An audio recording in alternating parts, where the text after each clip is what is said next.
빌립보서 3장 말씀입니다. 빌립보서 이제 앞에서 말씀드렸지만 그 두 가지 핵심 주제는 연합하라는 것이고, 또 하나는 빌립보 교회를 흔드는 어떤 세력과 잘 맞서라, 대결하라 하는 그런 것이죠. 그것이 복음 안에서 합당하게 사는 삶이다라고 말씀을 했습니다. 우리가 다시 한번 그 주제를 환기시키기 위해서 1장 27절 8절 말씀을 다시 한번 읽어보겠습니다. 1장 27절에서 18절입니다. 오직 너희는 그리스도의 복음에 합당하게 생활하라. 이는 내가 너희에게 가보나 떠나 있으나 너희가 한 마음으로 서서 한 뜻으로 복음의 신앙을 위하여 협력하는 것과 무슨 일에든지 대적하는 자들 때문에 두려워하지 아니하는 이 일을 듣고자 함이라. 이것이 그들에게는 멸망의 증거요 너희에게는 구원의 증거니 이는 하나님께로부터 난 것이라. 아멘. 이 두 가지죠. 그래서 지금 복음에 합당한 생활이라는 것이 첫째는 27절에 한 마음 한 뜻으로 복음의 신앙을 위해서 협력하고 연합하고 하는, 이게 이제 첫 번째죠. 두 번째는 대적하는 자들 때문에 겁먹지 말고 담대하게 맞서서 싸우라. 그렇게 하면 그게 바로 구원받는 증거다. 그렇게 사는 사람들은 구원의 길에 지금 들어서 있다. 이 말씀을 하고 있는 거예요. 그래서 2장은 바로 연합하라는 것에 초점을 맞춰서 이제 서로 겸손히 다투지 말고 남을 낮게 여기고 서로 돌보면서 연합하라. 그래서 복음을 위해서 함께 힘쓰라. 우리가 듣는 이야기고, 우리가 사실 교회가 바로 이래야 되지 않겠습니까? 오직 예수 그리스도의 이 피 묻은 십자가 복음을 증거하기 위해서 우리는 하나로 연합해야 되는 것이죠. 다른 목적을 위해서 우리가 모인 게 아니지 않습니까? 그래서 교회라는 것은 이래야 된다. 그리고 이제 두 번째는 이렇게 복음을 전파하고 하는 일에 방해가 있다는 것입니다. 그 대적자들이 있는데 그 대적자들에게 겁먹지 말라는 것입니다. 대적자들과 맞서 싸우라, 이기라, 이런 말씀입니다. 근데 이제 대적자가 누구냐 하는 것이 오늘 이제 3장에서 말씀을 하고 있는 것이죠. 대적자. 그래서 이 대적자들과 싸울 때 핵심은 예수님을 붙들라 하는 것인데, 여기 그 이유가 대적자들은 이제 두 가지로 구별해 볼 수가 있어요. 외부적인 대적자가 있습니다. 그것은 바로 로마 제국의 종교입니다. 로마 제국의 종교라는 것은 종교도 아니지만은 그들이 이제 종교화한 것이죠. 그래서 우리가 잘 듣는 말이 팍스로마 이런 말을 쓰지 않습니까? 그것은 로마 제국의 평화라는 그런 뜻이죠. 그래서 로마가 다른 여러 약소 국가들을 정복하는 명분이 다른 게 아닙니다. 우리가 너희들을 정복해서 너희들에게 평화를 주려고 하는 것이다. 잘 살게 하려고 하는 것이다. 이런 식으로 약소 국가들을 막 정복해 나간 것이죠. 그게 이제 팍스 로마나입니다. 일종의 신앙처럼 바로 로마의 가이사, 시저, 황제를 잘 섬기면 너희들이 평안하다. 그래서 그게 평화입니다. 다른 게 평화가 아니라 그 하나의 종교화해서 계속 그렇게 이제 압박을 가해 오니까 지금 이 빌립보라는 지역도 로마의 속국이지 않습니까? 그리스 마게도냐 지역이니까. 그러니까 여기 사는 사람들에게도 다른 거 하지 말고 다른 신을 믿는 게 아니라 오직 로마의 황제를 믿어라. 이런 얘기입니다. 이런 어떤 위협이기도 하고 또 어떤 유혹이기도 하고 이제 이렇게 하는 거죠. 지금 그러한 것들이 하나 있고, 또 하나는 내적인 것인데 그것은 교회 안에 있는데 소위 유대주의자들이죠. 그래서 유대주의자들이 하는 것은 이제 어떤 율법을 굉장히 중요하게 여기죠. 물론 우리도 하나님의 말씀을 중요하게 여기지만 이들의 그 말씀 율법주의라는 것은 다른 게 아닙니다. 우리들은 특별하다라는 생각인 것이죠. 우리는 아브라함의 자손이다. 이런 특별의식. 이스라엘 백성만이 선택받은 자들이다. 그러므로 이방인 너희들이 예수님 믿고 교회 안에 들어왔는데 그거 갖고 다 되는 게 아니다. 거기에 추가해야 될 것은 우리가 따르던 할례도 따라야 되고 우리가 하는 방식을 따라와야 된다는 이런 주장이 있는 것이 이게 유대주의입니다. 소위 율법주의자들이라고 하는 것이죠. 그래서 이런 것들이 이 빌립보 교회를 지금 흔든다 하는 것이죠. 여기에 대해서 바울은 그런 게 중요한 게 아니다. 로마의 황제가 중요한 게 아니고 민족주의, 유대 민족주의의 전통이 중요한 게 아니고 오직 예수 그리스도가 중요하다.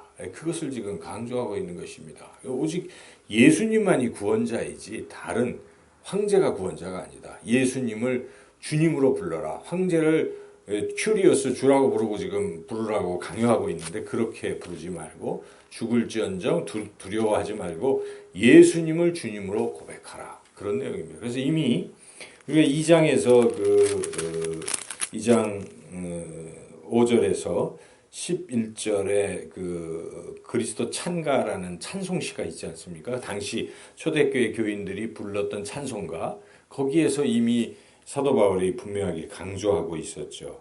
예수님이 주님이시다. 그래서 2장에 우리가 다시 한번 읽어볼까요? 2장 11절 11절 한번 읽어보죠. 모든 입으로 예수 그리스도를 주라 시인하여 하나님 아버지께 영광을 돌리게 하셨느니라. 로마 황제가 주님이 아니다. 예수님이 주님이시다. 이제 이것을 이미 말씀을 했는데 이제 3장이 그런 측면에서 이제 쭉 다시 한번 쓰고 있는 것입니다. 그게 중요한 건 3장 1절이 좀 이해하기가 어렵겠죠. 여기 보면은 너희에게는 안전하니라 이렇게 표현하잖아요. 3장 1절에 뭐 할 때 안전하냐? 주 안에서 있을 때 안전하다. 이런 뜻입니다. 그래서 끝으로 나의 형제들아 주 안에서 기뻐하라. 이렇게 쭉 하면서 너희에게 안전하니라. 주 안에 있으면 안전하다 하는 것입니다. 로마 황제, 팍스 로마나가 안전을 주는 게 아닙니다. 그것이 평화를 주는 것이 아니라 예수님 안에 있을 때 안전하다. 이것부터 먼저 확실하게 이야기하는 것이죠. 그러므로 기뻐하라는 것입니다. 아무리 로마가 핍박하고 환난, 위협을 가하더라도 당당하게 맞서고 기뻐하라. 바울은 지금 옥중에서도 로마에 의해서 붙잡혀서 옥중에 있어도 기뻐하지 않습니까? 당당하게 그렇게 주님을 바라보고 나가라. 이제 그런 말씀이죠. 2절은 이제 그 내적인 측면에서 유대주의자들이 또 내에서 활동을 하고 있는데 그들이 비난하는 것은 이 그리스도인들, 이방인 그리스도인들을 개들이라고 비난하죠. 소위 유대인들은 자기네가 아닌 이방인들을 개 취급하고 개로 욕을 하는 것이죠. 그런 말을 우리가 앞에서도 알 수가 있는데 그렇게 하는데 바울은 그게 아니고 너희들이 개다 이렇게 표현하고 있죠. 그래서 2절에 그런 개들을 유대주의자들을 삼가라 하면서 유대주의자들이 하는 일들을 행악하고 몸을 상해하고 특별히 그들은 육체를 신뢰한다. 여기 육체라는 것은 혈연을 중시한다는 것이죠. 그 혈연이 바로 내가 아브라함의 자손이다라고 주장하는 것이죠. 그래서 너희들은 아니니까 우리가 하는 걸 잘 따라와라. 그러므로 할례를 받으라라고 자꾸 주장을 하니까 바울이 그거 아니다. 그게 중요한 게 아니라 예수님이 중요하다는 것을 말씀하려고 여기에 3절을 이야기하죠. 3절을 읽어볼까요? 하나님의 성령으로 봉사하며 그리스도 예수로 자랑하고 육체를 신뢰하지 아니하는 우리가 곧 할례파라. 너희들의 주장은 틀렸다. 그러면서 너희들이 육체를 그리도 자랑하는데 나는 정말 자랑할 만도 하다라고 거꾸로 반박을 하죠. 그래서 5절에 보니까 나는 히브리인 중에 히브리인이다. 너희들 그거 가지고 지금 계속 자랑하지만 그거 아니다. 나는 이렇게 해도 나는 그런 게 다 쓸데없다 하는 것입니다. 우리가 7절 한번 읽어볼까요?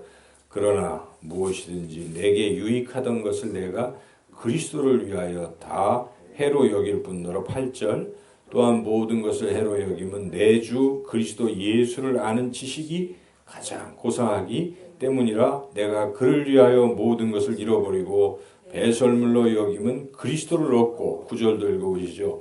그 안에서 발견되려 함이니 내가 가진 의는 율법에서 나는 것이 아니요 오직 그리스도를 믿음으로 말미암은 것이니 곧 믿음으로 하나님께로부터 난 의라. 율법에 의해서 여기서 말하는 율법은 유대주의자들이 자신들이 히브리 아브라함의 자손으로 또 모세를 통해서 율법을 받은 자들이 오늘 이거 자랑하고 있는 것이죠. 그게 중요한 게 아니다. 예수님을 믿음으로 의롭게 된 것이다. 이렇게 분명하게 선언하는 것이죠. 그래서 지금 예수님이 아닌 다른 어떤 혈통이나 이런 거 가지고 지금 계속 이 교회를 흔들어대는 이들을 향해서 그런 게 중요한 게 아니라 예수님만이 구원자이시고 예수님을 믿음으로 의롭게 되는 것이라는 것을 분명히 선언합니다. 그러면서 바울은 예수님 믿는 게 얼마나 좋은 것인지를 또 설명하죠. 예수님을 믿으면 죽어도 살겠고 부활할 것이다. 이거 예수님이 죽음을 이기시고 부활하셨기 때문에 예수님을 믿는 사람들은 다 그렇게 된다. 나는 그것 때문에 지금 기다리고 살아가고 있다 하는 것을 쭉 이야기하는 것입니다. 여기서는 부활에 대한 이야기를 하죠. 그래서 10절부터 내가 그리스도와 그 부활의 권능과 쭉 얘기하잖아요. 그래서 11절에 어떻게 해서든지 죽은 자 가운데서 부활에 이르려 하노니 하면서 이 일을 위해서 이게 표대입니다. 표대라는 게 우리가 이제 설교를 위해서 어떤 분들은 인생의 목표, 표대 그게 아니고 또 그리스도인데 그 표대는 주님을 통한 부활을 얘기하고 있는 것이에요. 그래서 우리가 영광스럽게 될 그 표대가 있기 때문에 지금까지 하는 이런 일들 힘들고 어려워도 다 또 자랑스러운 것도 다 뒤로 하고 오직 표대를 향해서 나아간다. 그게 바로 14절이지 않습니까? 14절을 같이 한번 읽어볼까요? 표대를 향하여 그리스도 예수 안에서 하나님이 위에서 부르신 부름의 상을 위하여 달려가노라. 지금 일관되게 살펴본다면 쭉 연결이 되어 있기 때문에 어찌하든지 부활에 이르겠다라고 말씀했던 11절과 연관을 해본다면 이 표대는 부활인 것입니다. 그래서 지금 계속 바울은 예수님을 믿음으로 부활에 이르는 것이 참 소망이다 이야기하는 것이죠. 그래서 이 얘기는 왜 부활까지 얘기하냐면 지금 로마의 압제나 뭐 이런 상황 속에 죽을 수도 있잖아요. 바울은 감옥에 있잖아요. 그렇지만 이거 별거 아니다. 이 뒤에 부활이 있기 때문에 나는 달려간다. 그러므로 여러 빌립보 성도들이요 핍박 속에서도 기뻐하라는 것입니다. 두려워하지 말라는 것입니다. 우리에게는 부활이 있다. 바울은 여기에 추가적으로 부활 말고 또 하나 있다는 것입니다. 그것은 부활하여 하나님 나라에서 시민권 가지고 살게 될 것이다. 천국에 살게 될 것이다 하는 것을 분명히 이야기하죠. 그게 이제 20절 아니겠습니까? 20절 읽어보시죠. 그러나 우리의 시민권은 하늘에 있는지라 거기로부터 구원하는 자 곧 주 예수를 기다리노니. 지금 팍스 로마나 로마가 유혹하는 게 너희들 우리말 잘 들으면 시민권 줄게 이런 얘기 아니겠어요? 로마의 시민권으로 살게 주고 로마 시민으로 살게 해줄게 이런 얘기일 거 아니겠어요? 그런데 그거 별거 아니다 하는 것입니다. 무엇이 중요합니까? 하늘의 시민, 하나님 나라의 시민으로 사는 게 더 중요하다는 것입니다. 이 오늘날 우리가 이걸 적용해 본다면 무엇이겠습니까? 세상이 너 미국 시민권 줄게 그거 따려고 사람들 애쓰잖아요. 뭐 해줄게 무슨 특권을 줄게 거기에 무슨 아파트 당첨권 줄게 무슨 이런 세상적인 것에 우리가 목매가지고 거기에 자꾸 갈 수도 있어요. 근데 그 중요한 게 아니라는 것입니다. 우리가 신앙을 가진 사람들은 그까짓 게 아니라 무엇입니까? 우리는 하나님 나라 시민권이 있다는 것입니다. 이러한 소망을 가지고 그리고 우리는 당장 여러 가지 고통 속에 때로는 죽임을 당할지라도 부활한다. 부활과 시민권. 그게 누가 주시는 것입니까? 예수님이 주시는 것입니다. 그러므로 여러분 로마 황제에 굴복해서 거기에 주라고 부르고 신앙을 떨어뜨리지 말라는 것입니다. 오직 예수님만을 주님으로 고백하라. 마지막 21절을 한번 읽어볼까요? 그는 만물을 자기에게 복종하게 하실 수 있는 자의 역사로 우리의 낮은 몸을 자기 영광의 몸의 형체와 같이 변하게 하시리라. 예수님이 우리를 부활시켜 주신다. 이런 뜻이고 그러므로 예수님을 그렇게 주님으로 주 안에서 믿고 고백하고 그렇게 살아가라. 이게 바로 3장 말씀이죠. 그래서 이 말씀 그대로 우리 삶에서 오직 예수님만을 주님으로 섬기고 세상 것에 너무 우리가 집착하지 마시고 그리고 세상이 말하는 이런 달콤한 방식에 우리가 빠지지 말고 오직 다른 그 모든 어떤 것을 배설물로 여긴 바울처럼 예수님이 가장 존귀한 분이고 왜냐하면 나를 부활시키고 하나님 나라 시민권을 주시고 이 땅에서도 평안을 주시고 그렇게 평안한 길로 인도하시기 때문에 예수님만을 섬기는 그런 삶을 살아가시기를 주님의 이름으로 축원합니다.